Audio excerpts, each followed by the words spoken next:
Olá, meus amigos e minhas amigas.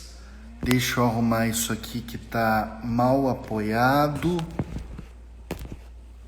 Vou esperando o pessoal entrar aqui, porque hoje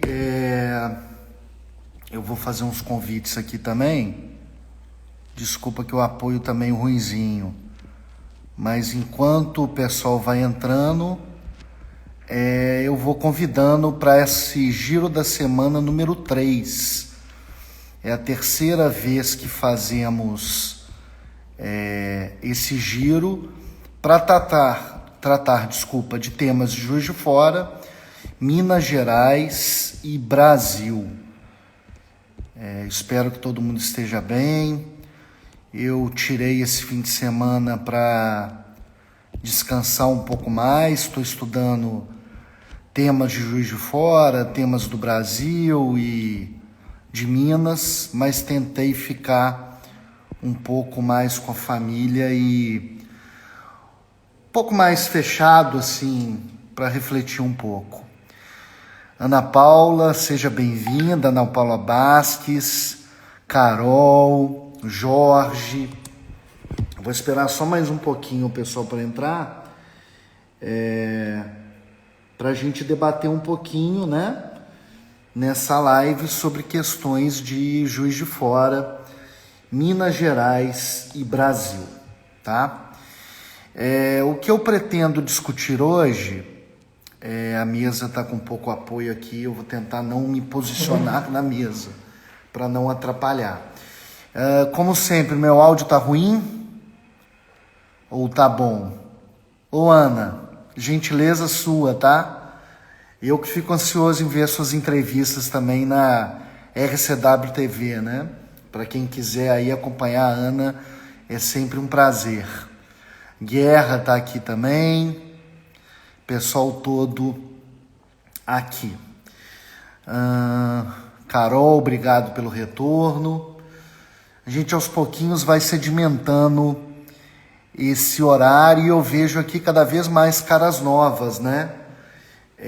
Eu quero dizer para vocês que eu estou muito feliz com a repercussão aí desse canal, que é o professor Daniel Giotti. Eu comecei ele um pouquinho antes da quarentena, acho que foi dia 9 de março. Eu, de certa forma, separei as minhas redes sociais para questões pessoais e questões mais acadêmicas, de cidadania e política. Estou indo na contramão de que todo mundo fala aí em marketing eleitoral, político, essas coisas, mas eu acredito que eu tenho que seguir aquilo que é minha convicção e separar essas duas mídias para mim é importante para preservar o meu espaço pessoal e o meu espaço público, digamos assim. Bem, eu vou começar aqui trazendo algumas informações de Juiz de Fora, não, algumas informações de âmbito federal e que foram temas que eu achei muito relevantes.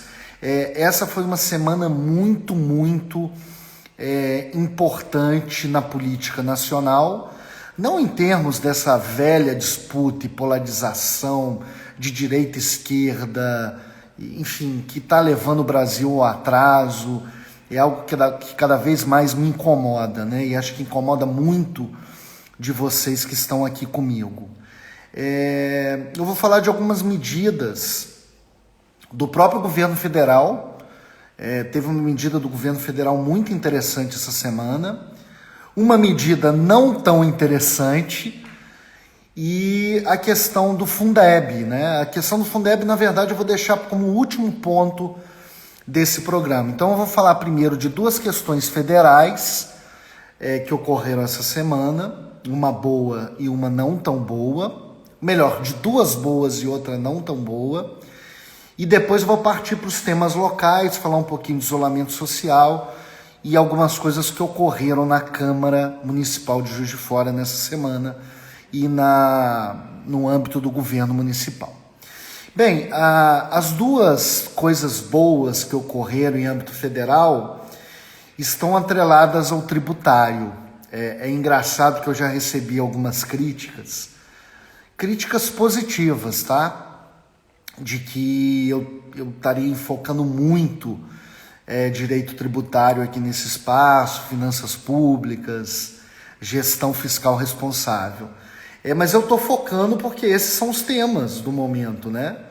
A gente está vivendo uma crise fiscal sem precedentes, uma pandemia que leva a muitas alterações no âmbito fiscal e financeiro. Então vou falar das duas medidas legais que eu vi essa semana. A primeira foi no dia 20 de julho, salvo engano, na segunda-feira. O governo federal baixou para zerou a alíquota de importação para módulos de energia solar. E também alguns outros produtos que levam ou que são necessários para que haja o aproveitamento da energia solar. E essa medida vai durar até finalzinho de 2021, tá? Até finalzinho de 2021, esse ato, quando o governo baixa imposto de importação, ele não precisa fazer por lei, ele pode fazer por um ato próprio. E essa medida, nesse momento, do governo federal, é uma medida muito boa do Ministério da Economia, uma medida que converge com o que a economia mundial tem proposto, que é uma economia do baixo carbono, uma economia voltada para as fontes alternativas de energia. Para vocês terem ideia, eu li algumas matérias que o imposto de importação impacta até em de 12% a 14% do preço para energia solar. Esse local que aqui estou agora usa energia solar e não foi barato. Eu lembro que quando fizemos essa opção pela energia solar, ela não era a melhor opção, mas acreditamos que era uma opção de longo prazo e seria sustentável. Só que agora a gente está caminhando para que, nesse momento, a energia solar para indústrias, para as pessoas em suas residências, se torne mais rentável. E isso deve gerar políticas públicas municipais e estaduais, como, por exemplo, um IPTU verde para aquelas casas que já têm energia solar com uma alíquota menor.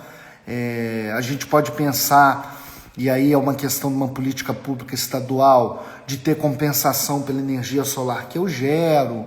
Então eu acho isso muito legal, muito importante, é uma pauta necessária. O governo, eu concordo, Dilermando, por mais que a gente tenha dificuldade, esse é o momento do governo dar incentivo para isso, porque em âmbito mundial é como a economia está caminhando. Então a gente não está aqui dando incentivo, e isso é algo que eu tenho criticado. Saiu um artigo meu essa semana no Congresso em Foco. Os governos federais, sejam aqueles à esquerda, sejam aqueles à direita, todos eles sempre deram mais incentivo para as empresas que mais poluíam. Montadoras de carro, indústrias de celulose. Os incentivos fiscais no Brasil, dos governos mais à esquerda e dos governos mais à direita dos últimos anos, só deram incentivos fiscais para empresas que poluem. É uma opção totalmente equivocada. E agora, como o Dilermando colocou, é a hora da gente reverter esse quadro, inclusive em âmbito municipal e estadual. Essa é a primeira medida muito boa. A segunda medida muito boa que eu vi do governo federal, mas essa eu confesso que eu não estudei, eu vou trazer para vocês só como uma informação, o novo ministro das comunicações. Mudam tanto o nome dos ministérios que eu nem lembro mais se o ministério continua com esse nome. Aprovou um programa para levar banda larga para 80% da população brasileira. Eu fiz um post essa semana sobre a suspensão das escolas. Eu vou bater nesse tema da educação o quanto for necessário, que é o momento das pessoas verificarem o que a educação pode fazer, né? Ou como a educação pode se transformar, e a gente não tem aula até esse momento, né? E uma das dificuldades para não termos aulas é justamente a baixíssima qualidade da nossa internet, das nossas comunicações, inclusive da banda larga. Então, esse programa do governo vem numa boa hora. Eu prometo estudá-lo mais afinco, eu não tenho tempo de estudar todos os temas, embora eu seja um curioso da gestão pública responsável, esse tema eu só trago aqui como informação. E esses foram os dois temas bons. Um tema que eu não sei até agora se é bom ou ruim, eu acho ele bom em alguns aspectos e ruim em outros, foi que o governo apresentou a primeira parte da sua reforma tributária. O PL 3387 de 2020 foi apresentado essa semana pelo Ministério da Economia. Diminuiu carga tributária? Não diminuiu, gente. Não vai diminuir. A gente está no momento em que a gente tem que desburocratizar para aí sim a gente aumentar a economia, aumentar a base de arrecadação e chegar ao momento de redução da carga tributária. A maioria das pessoas que têm prometido redução de carga tributária são levianas, porque é um momento em que isso é muito difícil de ser implementado. Só que essa proposta, pelo menos a ideia que foi colocada no projeto, é de se manter a carga fiscal global, mas há dois pontos muito preocupantes. E eu vou fazer uma live, já está mais ou menos acertada com um membro da Federaminas, que topou discutir esse assunto e outros comigo, sobre o aumento da alíquota da agora chamada Contribuição sobre Bens e Serviços, que substituirá a PIS e COFINS, o PIS e a COFINS, para 12%. Hoje essa carga tributária, para quem não está no Simples, é próxima de 7%. E ela foi para 12%. E o setor de serviços, eu fiz uma live essa semana com os maiores tributaristas do Brasil, estava lá com muito orgulho, com o presidente da BDF, Associação Brasileira de Direito Financeiro, presidente da Associação Brasileira de Direito Tributário, a ABRADT, que tem sede em BH, e pessoas lá do Sul, do IET, o Arthur, que eu até vi por aqui. Se ele ainda continuar me ouvindo, eu queria que ele desse um alô aqui. O Arthur é um sujeito formidável. E discutimos isso, que realmente a gente está no momento que a reforma que virá não vai reduzir a tributação, e ela impactou muito o setor de serviços. E não onerou mais o setor bancário.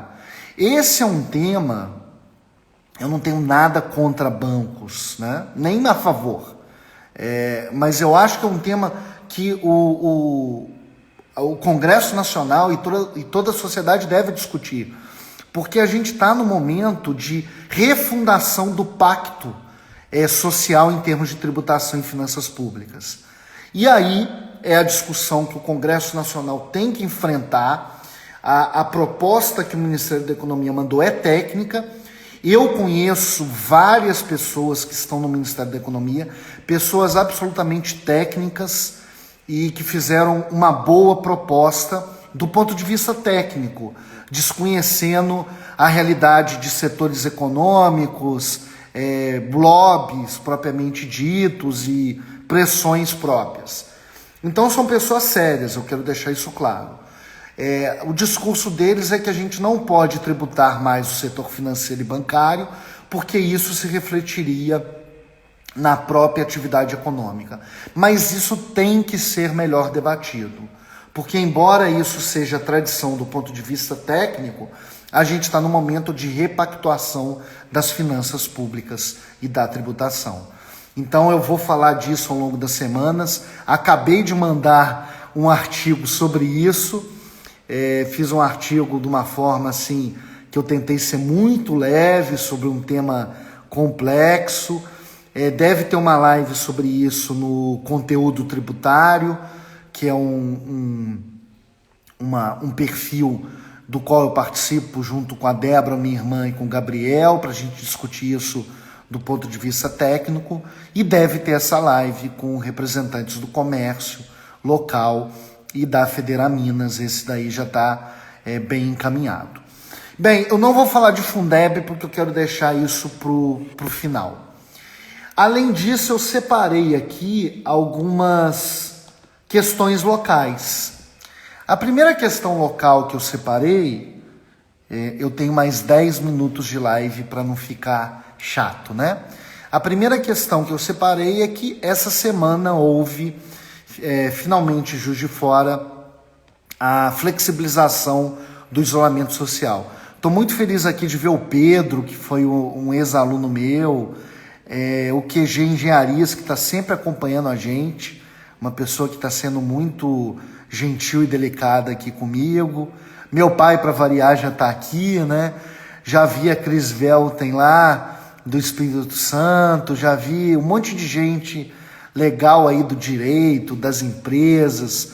Acho que eu vi o Tadeu aqui também, que foi da FIENG, não tenho certeza se vi o Zé Maria, o Emerson, que são meus companheiros do PV, o Dilermando, que é um amigo de longa data, e eu fico muito feliz de ver essas pessoas todas aqui num domingo vendo essas discussões que o professor Daniel tem trazido para todo mundo sobre temas locais. O Diogo Belei estudou comigo no Granbury, olha que legal, junto com o Gustavo Passos, o próprio Igor.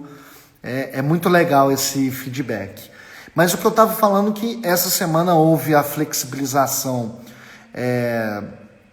dentro daquele projeto de Minas Consciente, e a gente já começou com alguns setores funcionando. E só para trazer aqui uma informação, o que a Câmara e a Prefeitura fizeram essa semana? A Câmara incluiu o setor de beleza entre as atividades essenciais de Juiz de Fora. A Câmara autorizou sessões de cinema e peças de teatro no sistema de drive-in. A gente sabe que o sistema cultural... É claro que quando a gente pensa, né, em cinema, mais cinema, a gente está falando de grandes empresas, mas o pequeno produtor, aquele que tem o seu curta-metragem ou longa-metragem, que foi feito com muita dificuldade, ele precisa do espaço para ele também. Legal, a Maria também, que é minha companheira do PV. Esqueci de falar da Laís, eu não sei se eu falei. Eu vou falar um pouquinho de um artigo que saiu dela hoje. Mas voltando, esse setor também foi flexibilizado. E o que a gente tem visto é que a Câmara está flexibilizando o isolamento social, mas eu acho que, como esse é um espaço público, a gente tem que manter a restrição aos espaços, né? Ou manter o isolamento na melhor forma que nós pudermos, porque Minas atingiu mais de 2.400 óbitos, parece que é um indicativo que chegamos a um platô, mas a gente ainda está lidando com algo muito sério. Então eu faço esse pedido nesse espaço para que, na medida do possível, a gente mantenha o isolamento social. E uma outra informação, que é um tema que eu achei muito relevante, um tema local, que saiu no dia 21 de julho, a Câmara revogou o aumento de assessores que ela tinha aprovado, né? E voltou a limitar, por conta de uma decisão do Ministério Público de Minas Gerais. A Câmara aqui, deixa eu pegar o número, a Lei 13.880, de 7 de junho de 2019, não produziu efeito, tendo sido suspensa sua aplicação pela decisão da Câmara Municipal de Juiz de Fora, em respeito à recomendação apresentada pelo Ministério Público da comarca de Juiz de Fora. Então, a lei que aumentava o número de assessores para 10 não está mais valendo. Essa lei de 2019, é algo que a sociedade de Juiz de Fora ganha. Juiz de Fora tem um quadro de servidores muito alto, um quadro de cargos de confiança muito alto no Legislativo e no Executivo, e essa medida vem em boa hora, ainda que a Câmara não tenha feito isso por opção própria. Ela fez por uma decisão do Ministério Público de Minas Gerais. Bem, e o último tema que eu quero tratar rapidamente é isso aí, ô Zé Maria, merece aplausos, mas é isso, foi uma decisão que o Ministério Público, né? O Ministério Público que fomentou. Então a Câmara não fez propriamente seu dever de casa, mas de qualquer forma é algo importante para o município de Juiz de Fora. Eu quero inclusive dizer que eu sou advogado público, eu sou servidor público de carreira, então eu tenho duas coisas claras na minha cabeça. A primeira é que sempre devemos dar a prioridade para servidor de carreira em qualquer cargo, ainda mais em cargos de procuradoria. Então acho que Juiz de Fora, por exemplo, é inadmissível. Eu conheço o quadro de procurador de Juiz de Fora, que é um dos melhores quadros do país, reconhecido. É inadmissível um prefeito de Juiz de Fora não colocar um procurador de carreira como procurador-geral. Isso tem que ser cobrado pelos ou dos candidatos e pré-candidatos à prefeitura de Juiz de Fora.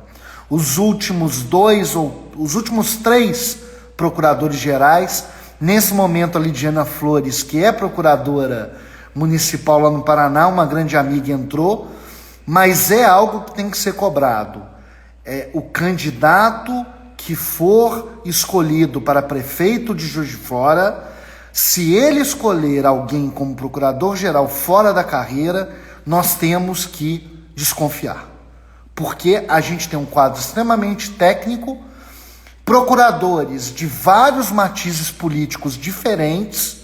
Então é claro que a escolha é do gestor e ele vai escolher alguém que esteja dentro da sua área ideológica, da sua área partidária, para fazer advocacia de Estado, não advocacia de governo. Então isso é um tema que eu aproveito e coloco.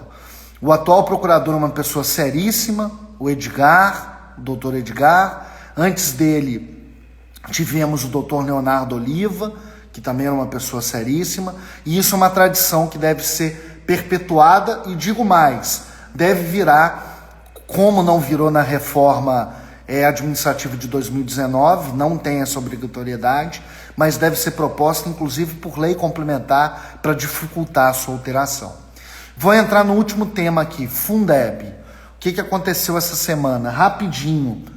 Hoje foram vários temas, então vocês me perdoem.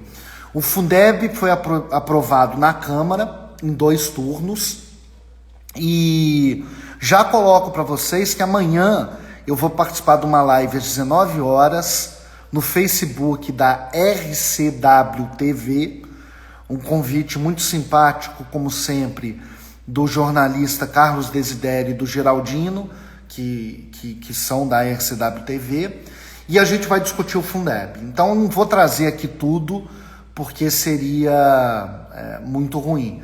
Plínio aqui, um amigo de São Paulo, que vai vir para Juiz de Fora, se Deus quiser. Mas o que eu quero falar do Fundeb é colocar aqui para as pessoas que não acompanharam essa discussão do que se trata esse tal Fundeb, essa tal PEC do Fundeb, que ainda está em discussão no Senado. O Fundeb, ele transformou a educação brasileira, sobretudo a educação básica, a partir de um modelo em que a União entra com 10% das fontes para a educação e estados e municípios entram com 90%. Por que isso é necessário? Porque a concentração dos tributos, todos nós sabemos, está nas mãos da União. A União arrecada a maior parte dos tributos do Brasil. E a educação básica, que custa caro, custa muito caro, é uma atribuição de municípios e estados. sobretudo o ensino infantil para município e o ensino para adolescente para o Estado. E havia uma ameaça, porque a emenda constitucional que tratava do Fundeb, ela ia expirar esse ano. E houve até uma ameaça do governo federal de não prorrogar. Houve a pressão, claro, muito necessária do Congresso, e o Fundeb foi ou está sendo estendido por esse projeto de emenda constitucional. Algumas coisas muito interessantes. A primeira, vai haver um aumento da contribuição da parte que vem da União para o Fundeb, para o Fundo Nacional de Educação Básica. Então a União vai começar a contribuir com 12% e poderá chegar a 23%.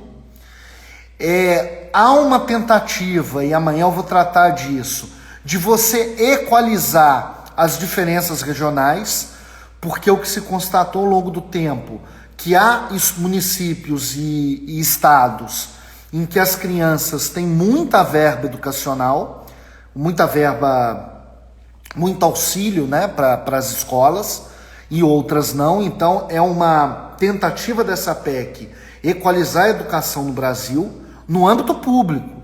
Eu já coloquei aqui que no âmbito privado a gente tem um desnível abissal que nós temos que pensar, mas aqui eu estou falando em âmbito público. E ela trouxe outro ponto que é muito interessante, que eu estou estudando, vai ser o meu dever de casa agora para a noite, né? Que é uma parte dessa arrecadação vai ser destinada para aquelas escolas, para aqueles municípios que têm uma gestão melhor em educação, para que atinja níveis educacionais melhores a partir de padrões OCDE, padrões até que são estabelecidos para uma convergência mundial em termos de conhecimento, em termos educacionais. Então o Fundeb é muito importante, ele veio essa alteração colocando o maior peso na contribuição da União. Eu sou a favor disso, porque por mais que a União esteja sem dinheiro, o nosso pacto federativo está totalmente errado. Um município como Juiz de Fora, de 550 mil habitantes, por dados do IBGE, não tem o mesmo modelo educacional de Pequiri, que é uma cidade menor, mas que tem uma renda legal, e outros municípios aí de 50 a 60 mil habitantes nos rincões de Minas Gerais. Então nós temos que criar um projeto nacional de educação básica que consiga equalizar esses desequilíbrios. E ao mesmo tempo, os professores, a sociedade, os pais, todo mundo tem cobrado uma melhoria da educação. Então, essa possibilidade de que a gestão eficiente, a mudança de um modelo educacional, a criação de uma metodologia mais aprimorada, leva a uma arrecadação maior para alguns municípios e estados, é algo interessante. É como se fosse criada uma competição salutar entre alguns municípios e estados para uma verba pública, mas é claro que isso tem que ser corrigido. Bem, muita coisa está sendo tratada na PEC do Fundeb. Então amanhã eu vou tratar desse tema e vou trazer mais alguns dados para ver, né, o que pode ser melhorado na nossa questão local e na nossa questão estadual e nacional. Eu sou professor, não tive o privilégio de ser professor de escola para crianças e adolescentes. Eu gosto de criança, de adolescente, mais até de criança, né? Não tive esse privilégio, mas educação é um tema que me toca profundamente, porque tudo que eu sou na vida, além dos meus pais, papai coruja aqui, que o Dilermando colocou, né? Mas tudo que eu sou eu devo aos meus pais, aos locais que me trouxeram uma boa formação, mas ao ensino. Então, ensino, educação são as ferramentas de transformação social. Bem, vou me despedir de vocês. Hoje demorou um pouquinho mais de meia hora, porque a semana foi movimentada. Quero, nesse finalzinho aqui, convidar para que amanhã me acompanhem às 7 horas no Facebook da RCW TV, discutindo Fundeb. Quero reafirmar aqui que posso fazer isso no período pré-eleitoral, que sou pré-candidato à Prefeitura de Juiz de Fora pelo Partido Verde. Está mantida essa pré-candidatura. Quero dizer também e recomendar a todo mundo que hoje saiu um texto da Laís Botelho, uma companheira nossa de PV. Eu tive o privilégio de levá-la para o PV, uma pessoa que já tem uma trajetória política há algum tempo. Saiu na Tribuna, no painel. Na primeira página lá, que é o espaço de colaboração do leitor. A Real Renovação. E lá eu quero fechar essa live com essa passagem para vocês, que a própria Tribuna marcou, né? A Tribuna é sempre um órgão sério nesse ponto. Então, se ela colocou destaque, é porque realmente o tema é importante. Ô Laís, você está aqui, você poderia me ajudar? Porque eu não estou achando.